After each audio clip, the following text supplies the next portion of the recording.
What happens when the worst teacher in school is also the most determined? Hey guys, welcome back to the channel. Today I'm recapping the 2011 comedy Bad Teacher, starring Cameron Diaz. This one is about a lazy, selfish middle school teacher named Elizabeth Halsey who has zero interest in her students, her colleagues, or her job. Her one and only goal is to find a rich man to marry and never have to work again.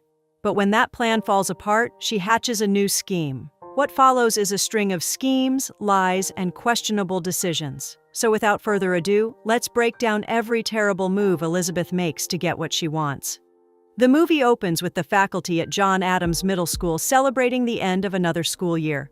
One of their own, Elizabeth Halsey, is leaving because she is getting married to a rich man and has no plans to ever step inside a classroom again. The principal calls her up to the front, presents her with a $40 gift card, and asks for a few words. Elizabeth delivers a heartfelt-sounding farewell about how much she'll miss her students and how she wishes she'd gotten to know her colleagues better. Flashbacks immediately expose both of those statements as outright lies. She avoided her students at every opportunity and literally walked away from a colleague's birthday party without a second thought.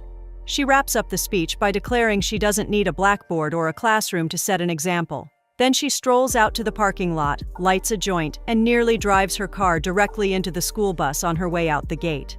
Back home, Elizabeth tries to get romantic with her wealthy fiancé Mark, not realizing his mother is sitting right there in the room. Things go downhill fast. Mark's mother has already spoken to the accountant. Elizabeth spent $16,000 in a single month. She presses Elizabeth on basic facts, like when Mark's birthday is. Elizabeth has no idea. Worse, it is today. She scrambles and hands him the $40 gift card from school as his birthday present. Mark has seen enough. He ends the engagement on the spot.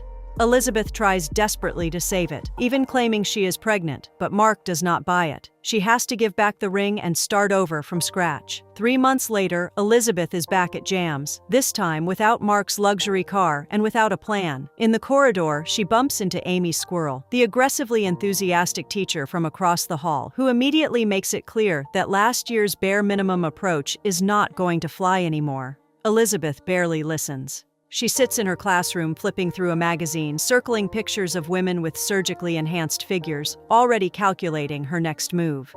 Over lunch with a colleague named Lynn, Elizabeth lays it out plainly. She is done competing with women who look like Barbie dolls. She is going to get breast implants and find a man who will take care of her. Lynn tries to talk her out of it. Elizabeth has already made up her mind.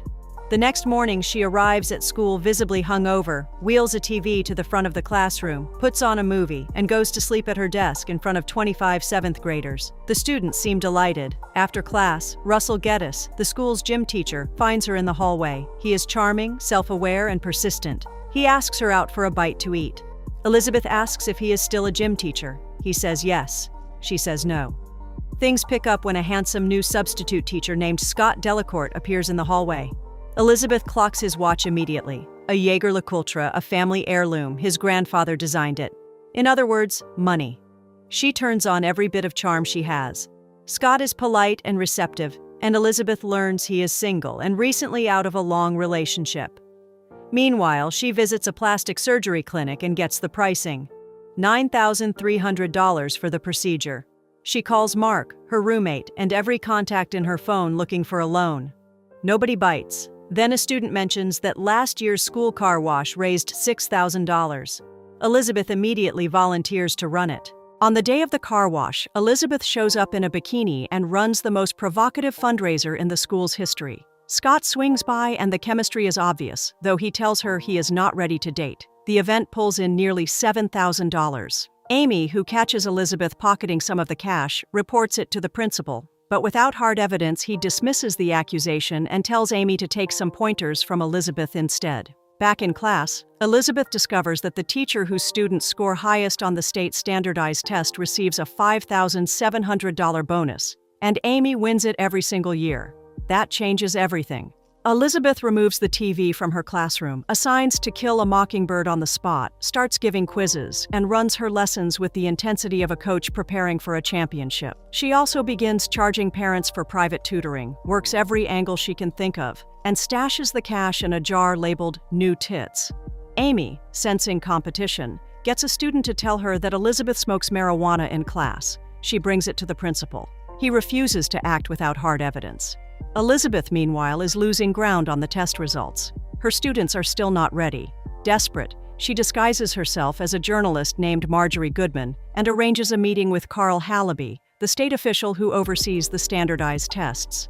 She gets him drunk, lures him into the office, drinks his drink, and walks out with a copy of the answer key.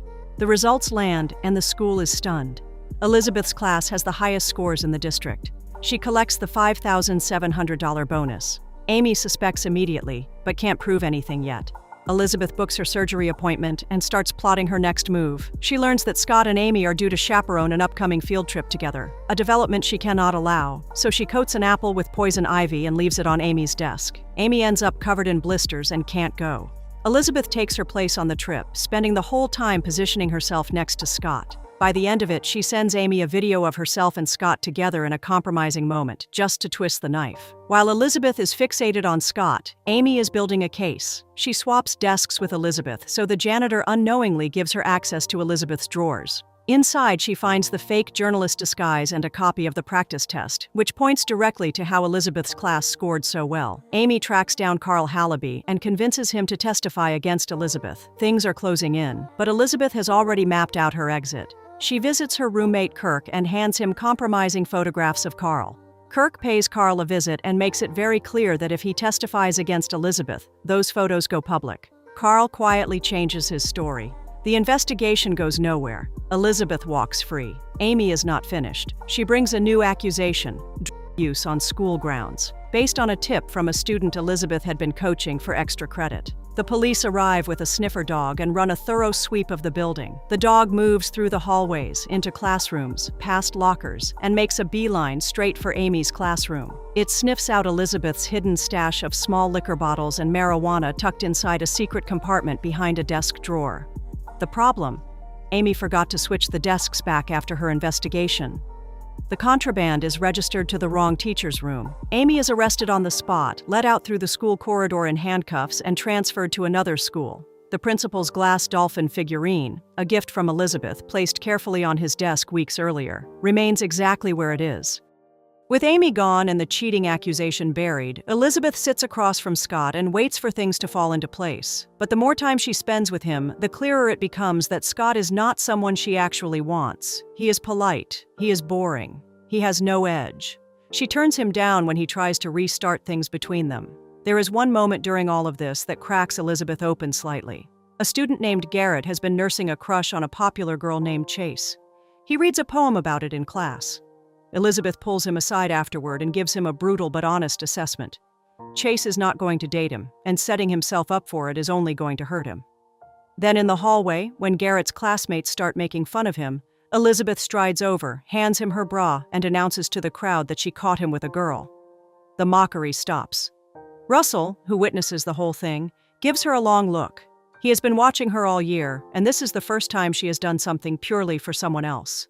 That look means something. Elizabeth ends up in the gym with Russell, actually talking, and she realizes they are not as different as she told herself. He is direct, funny, and completely unbothered by her act. She stops performing. Russell does not try to impress her.